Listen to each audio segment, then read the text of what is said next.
नमस्कार। मैं हूं संजीव श्रीवास्तव। आप देख रहे हैं 4 PM न्यूज नेटवर्क। ईवीएम खेला। जी हां, ईवीएम गड़बड़ियों की शिकायतों को लेकर मध्य प्रदेश के पूर्व मुख्यमंत्री और राज्यसभा के सदस्य दिग्विजय सिंह चुनाव आयोग का पीछा नहीं छोड़ रहे हैं। वे ईवीएम में कैसे खेल होता है, इसे निरंतर उजागर कर रहे हैं, निरंतर आवाज उठा रहे हैं और देश में एक माहौल बनाने के लिए जो कुछ हो सकता है वो सब कुछ करने का प्रयास कर रहे हैं।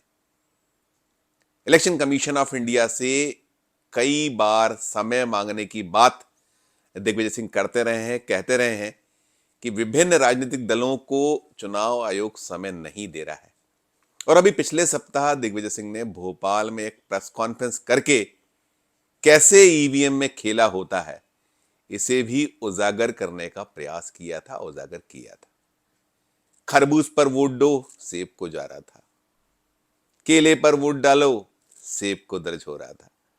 डिमॉन्स्ट्रेट किया उन्होंने, आम लोगों को बुलाया, एक्सपर्ट आए हुए थे जिन्होंने कैसे वीवीपैट के जरिए वोट की अदला बदली होती है यह आरोप दिग्विजय सिंह लगाते रहे और उसी को सिद्ध करने का प्रयास उन्होंने भोपाल में एक प्रेस कॉन्फ्रेंस के माध्यम से किया।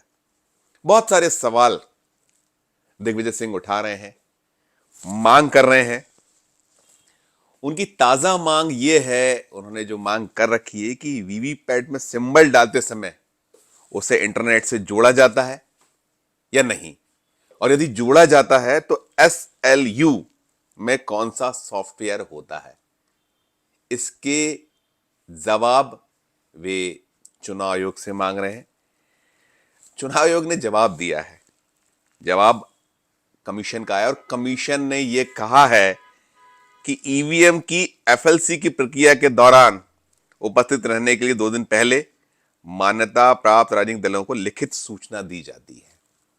फिर आयोग यह कह रहा है कि SLU यानी सिंबल लोडिंग यूनिट का उपयोग वीवीपैट में चुनाव चिन्ह लोड करने के लिए किया जाता है। पूरी प्रक्रिया भारत इलेक्ट्रॉनिक्स लिमिटेड बेंगलुरु के इंजीनियर करते हैं। मान्यता प्राप्त राजनीतिक दलों के अधिकृत प्रतिनिधि के सामने बड़े मॉनिटर या टीवी पे इसे दिखाया जाता है।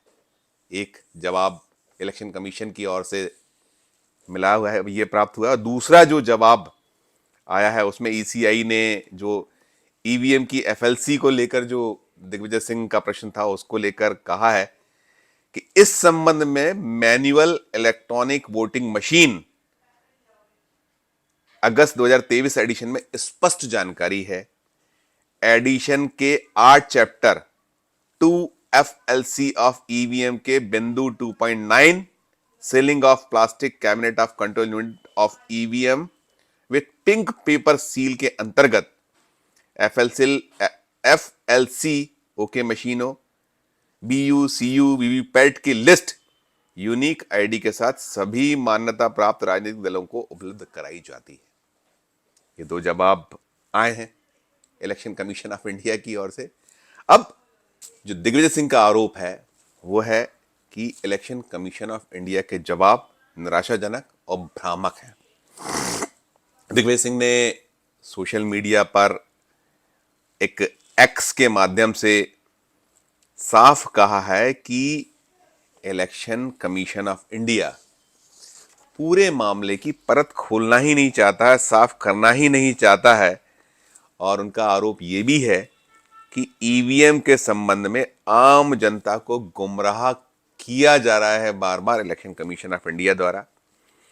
राजनीतिक दलों के जो साफ सवाल हैं, सीधे सवाल हैं, उनका जवाब आना चाहिए और जो निष्पक्षता और पारदर्शिता पर जो कोहरा छाया हुआ है उसे भी इलेक्शन कमीशन ऑफ इंडिया को साफ करना चाहिए।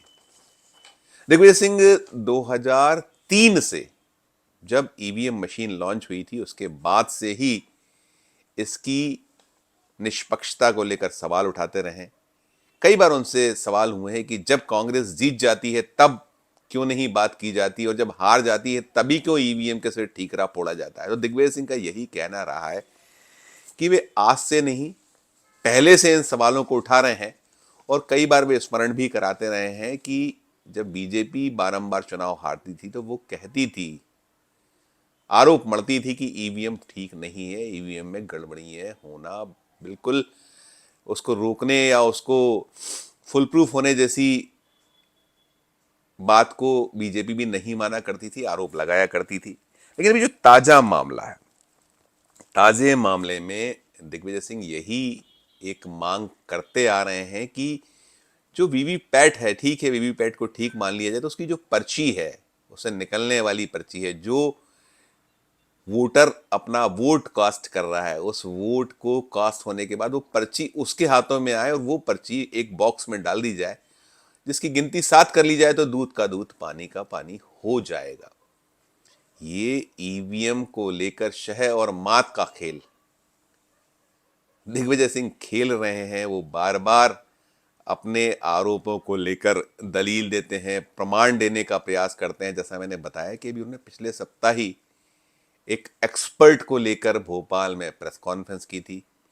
प्रेस कॉन्फ्रेंस में उन्होंने डेमोन्स्ट्रेट किया था कि वीवीपैट में गड़बड़ियां कैसे हो सकती हैं। और ये जो ईवीएम को लेकर आशंका केवल अब दिग्विजय सिंह नहीं है, बहुत सारे ऐसे लीडरान हैं, नेता हैं, दल हैं, आमजन हैं, वो भी कहीं ना कहीं ईवीएम की जो पूरी वोट कॉस्ट की शैली है उसको लेकर, और खासकर जो वीवीपैट जुड़ा है उसके बाद, उन संभावनाओं से इनकार नहीं कर रहा है कि इसमें गड़बड़ियां संभावित नहीं। यद्यपि इलेक्शन कमीशन ऑफ इंडिया तो ये कहता है कि इस मशीन की हैकिंग या इसका कहीं भी कोई दुरुपयोग संभव ही नहीं है।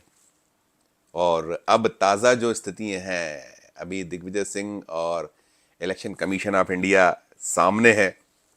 दिग्विजय सिंह ने एक एक्स भी किया, उस एक्स में उन्होंने साफ लिखा है कि हमारे चुनाव आयोग से जो प्रश्न हैं उनका उत्तर चुनाव आयोग नहीं दे रहा है। दिग्विजय सिंह ने यह भी आरोप लगाया है कि जब लोकसभा चुनाव की तैयारी में 29 जनवरी को ईवीएम की फर्स्ट लेवल चेकिंग हुई, तब हमने पूछा क्या वीवीपैट में सिंबल डालते समय उसे इंटरनेट से जोड़ा जाता है, यदि हां तो SLU में कौन सा सॉफ्टवेयर होता है। इन दोनों ही सवालों का जवाब हमें नहीं मिला है। इलेक्शन कमीशन ऑफ इंडिया गुमराह कर रहा है। बहुत साफ है कि जब जिम्मेदारी चुनाव आयोग की है कि वो निष्पक्ष चुनाव कराए, पारदर्शी प्रक्रिया हो, तो क्यों नहीं रास्ता निकल पा रहा है, निकाला जा रहा है? क्यों नहीं जो भी आशंकाएं हैं, जो भी लोगों की एक ईवीएम को लेकर शिकायतें हैं, उन्हें दूर क्यों नहीं किया जा रहा है? आम जन तो ठीक है, लेकिन राजनीतिक दलों को भी तवज्जो ना मिले, जो देश के प्रमुख दल हैं, तो कहीं ना कहीं एक जो तमाम शंकाएं, तमाम कुशंकाएं हैं, वो उस पर और गहराती हैं, बल मिलता है उन शंकाओं को। और जब जवाब आने के बाद पुनः उसे लेकर प्रश्न खड़े होते हैं तो और भी बात गंभीर हो जाती है। तो कहीं ना कहीं अब इलेक्शन कमीशन ऑफ इंडिया को कदम उठाना होगा। हालांकि अब दिग्विजय सिंह कह चुके हैं कि हमारी पूरी तैयारी कोर्ट जाने की है, इस मामले को सुप्रीम कोर्ट विभिन्न दल लेके जाने वाले हैं। लेकिन लोकसभा चुनाव के ठीक पहले अब कुछ ही महीने लोकसभा चुनाव में शेष हैं। संभावना यही कि अतिशीघ्र चुनाव की पूरी जो प्रक्रिया है उसे लेकर इलेक्शन कमीशन ऑफ इंडिया आने वाले दिनों में प्रोग्राम घोषित करेगा। और उसके पहले तो अभी नहीं लगता कि 2024 के लोकसभा चुनाव के पहले ईवीएम को लेकर जो भी आशंकाएं हैं उन पर से कुहासा छटेगा, उन आशंकाओं को दूर किया जाएगा। और क्या कुछ होगा, जब जो होगा तो हम उसे भी आपके समक्ष लेकर आएंगे। फिलहाल इस वीडियो में इतना ही। हमारा मध्य प्रदेश का ये चैनल नया है, इसे लाइक कीजिए, इसे सब्सक्राइब कीजिए, हमारे इस वीडियो को अधिक से अधिक लोगों को शेयर कीजिए, और वीडियो के कमेंट बॉक्स में जाकर इस वीडियो को लेकर कमेंट जरूर कीजिए। और देखते रहिए 4 PM Madhya Pradesh, 4 PM national और 4 PM हमारे अन्य राज्यों के चैनलों को। धन्यवाद, नमस्कार।